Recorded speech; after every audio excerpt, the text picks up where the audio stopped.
स्त्री राज्य पर विजय। सुरूपा का अनिरुद्ध की प्रिया होने के लिए द्वारका को जाना। श्री गर्ग जी कहते हैं, तदनंतर वहां से छूटने पर परम उज्जवल अंगों वाला अनिरुद्ध का अश्व यदुकुल के प्रमुख वीरों के साथ उशीनर जनपद से बड़े बड़े वीरों को देखता हुआ धीरे धीरे बाहर निकला।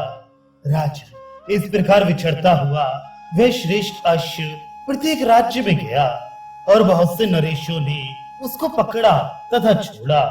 राजा इंद्रनील और हेमांगद को पराजित हुआ सुनकर अन्य मंडलेश्वर नरेश अपने यहाँ आने पर भी उस घोड़े को पकड़ने का साहस न कर सके। नृपश्रेष्ठ बहुत से वीर विहीन देशों का अवलोकन करके वह श्रेष्ठ घोड़ा स्वेच्छा से घूमता हुआ स्त्री राज्य में जा पहुंचा। वहां कोई सुरूपा नाम वाली सुंदरी राजकन्या राज्य करती थी। कहते हैं वहां कोई पुरुष राजा जीवित नहीं रहता। वज्रनाभ उस देश में किसी स्त्री को पाकर जो काम भाव से उसका सेवन करता है, वे 1 वर्ष के बाद कदापि जीवित नहीं रहता। स्त्री राज्य के नगर में फूलों से भरा हुआ एक सुंदर उद्यान था, जहाँ लवंग लताएं फैली थी और इलायची की सुगंध भीनी रहती थी। पक्षियों और भ्रमरों की मीठी बोली वहां गूंज रही थी। उस नगर में पहुंचकर घोड़ा उस उद्यान में एक इमली वृक्ष के नीचे खड़ा हो गया। वहां की सब स्त्रियों ने देखा, बड़ा मनोहर श्याम कर्ण घोड़ा खड़ा है। वहां के ब्राह्मण, क्षत्रिय, वैश्य और शूद्र भी उसे देखने के लिए गए। नरेश्वर, उस घोड़े को देखकर स्त्रियों ने अपनी स्वामिनी से उसकी चर्चा की। वह चर्चा सुनकर रानी छत्र और चंवर से भीजित हो रथ पर बैठी और करोड़ों स्त्रियों के साथ उस घोड़े को देखने के लिए गई।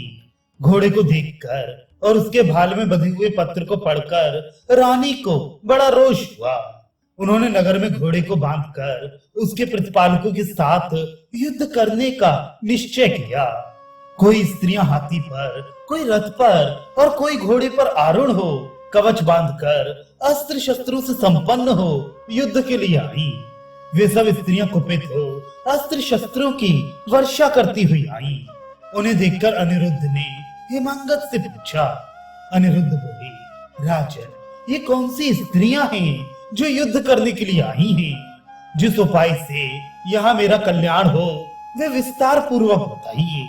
हेमांगद ने कहा, निरपेश्वर, इस देश में रानी राज्य करती है, क्योंकि राजा यहाँ जीवित नहीं रहता है, इसलिए वे स्त्रियों से घिरी हुई आई है। आपके घोड़े को पकड़कर वे संग्राम करने के लिए उपस्थित है। यह सुनकर अनिरुद्ध राजा से इस प्रकार बोले। अनिरुद्ध ने कहा, राजन, यहाँ पर स्त्री राज्य क्यों करती है तथा राजा क्यों जीवित नहीं रहता है, ये बात विस्तार पूर्वक बतलाइए, क्योंकि आप सब कुछ जानते हैं। अनिरुद्ध की यह बात सुनकर राजा हेमांगद ने अपने गुरु याज्ञवल्क्य जी के चरणार बिंदु का चिंतन करते हुए कहा, यादवें, इस विषय का प्राचीन इतिहास मैंने चंपापुरी में पहले गुरुवर याज्ञवल्क्य जी के मुख से सुना था, वही तुमसे कहूंगा, ध्यान देकर सुनो। राजन, प्राचीन सतयुग की बात है। इस देश में नारीपाल नाम से विख्यात एक मंडलेश्वर राजा हुए थे। उनकी मोहिनी नाम वाली पत्नी थी, जिसका जन्म सिंहल द्वीप में हुआ था। वह पद्मिनी नायिका थी। उसकी चाल हंस के समान थी और मुख पूर्ण चंद्र के समान मनोहर था।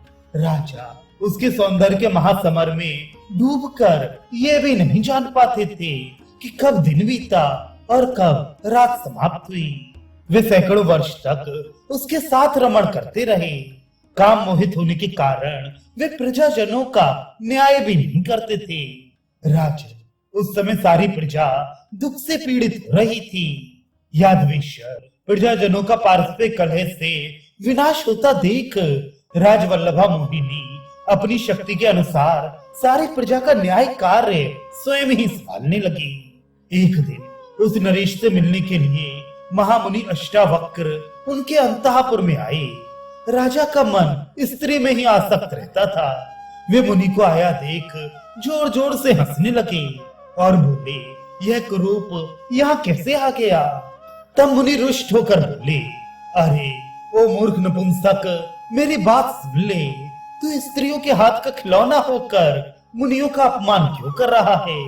तुम्हारे देश में सदा स्त्रियां राज्य करेंगी।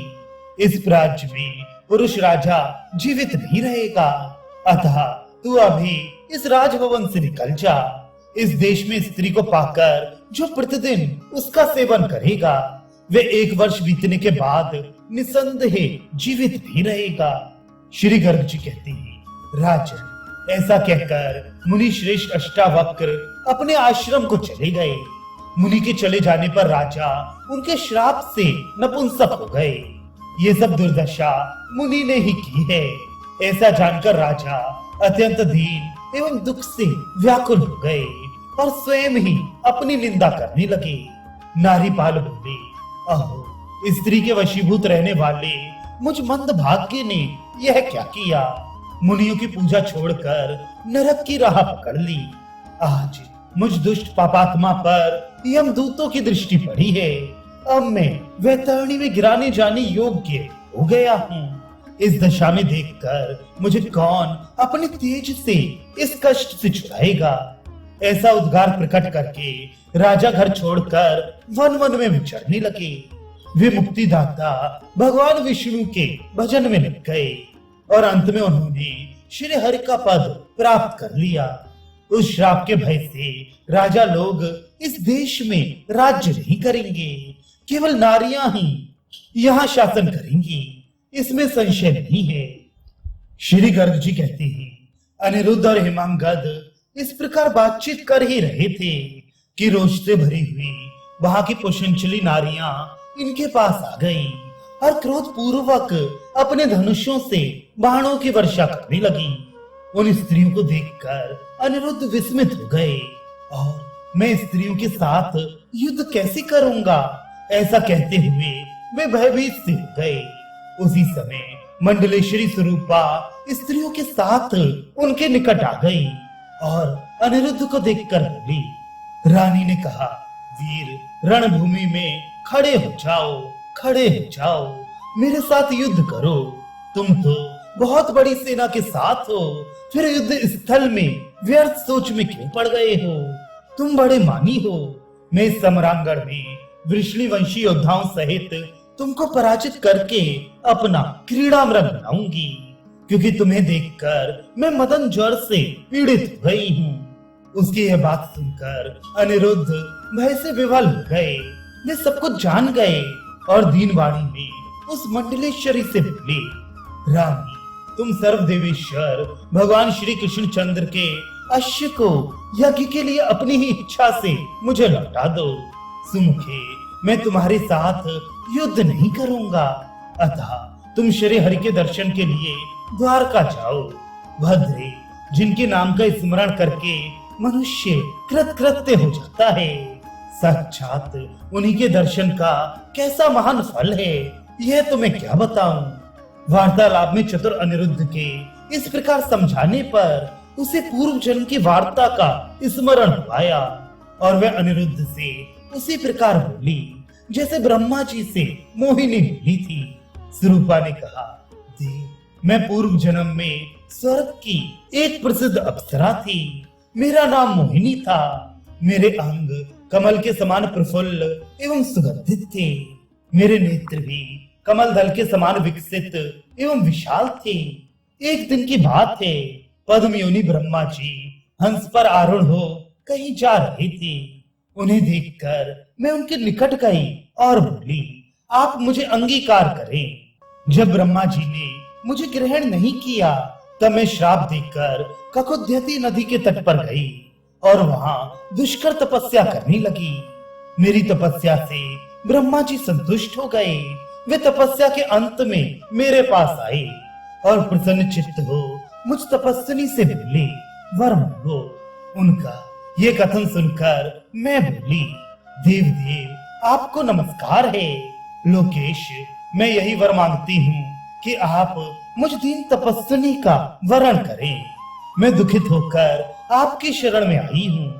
यदि आप मुझे ग्रहण नहीं करेंगे तुम्हें तपस्या से क्षीण हुए इस शरीर को रोष पूर्वक त्याग दूंगी।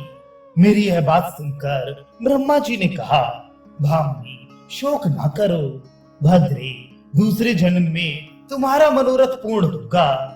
मैं द्वारका में श्री हरि का सुंदर पौत्र होऊंगा। उस समय मेरा नाम अनिरुद्ध होगा और तुम स्त्री राज्य की रानी होगी। भद्रे उस समय मैं तुम्हें ग्रहण करूंगा। मेरी यह बात झूठी नहीं है। यह सुनकर मैं इस भूतल पर उत्पन्न हुई। यादव श्रेष्ठ, आप साक्षात ब्रह्मा जी हैं और मेरे लिए ही यहाँ पधारे हैं। श्री गर्ग जी कहते हैं, स्वरूपा का ये कथन सुनकर समस्त यादव आश्चर्यचकित हो गए। तब धर्मात्मा अनिरुद्ध ने उससे ये निर्मल वचन कहा। अनिरुद्ध बोले, भद्रे तुम श्री द्वारका को जाओ, मैं वहाँ अपनी प्रिया के रूप में तुम्हें ग्रहण करूंगा। इस समय तो मैं राजाओं से अश्व की रक्षा करते हुए उसी के साथ जाऊंगा। तदनंतर स्वरूपा अनिरुद्ध की आज्ञा से अपनी श्रेष्ठ मंत्रिणी प्रमला को राज्य पर स्थापित करके घोड़ा लौटाकर स्वयं द्वारका को चली गई।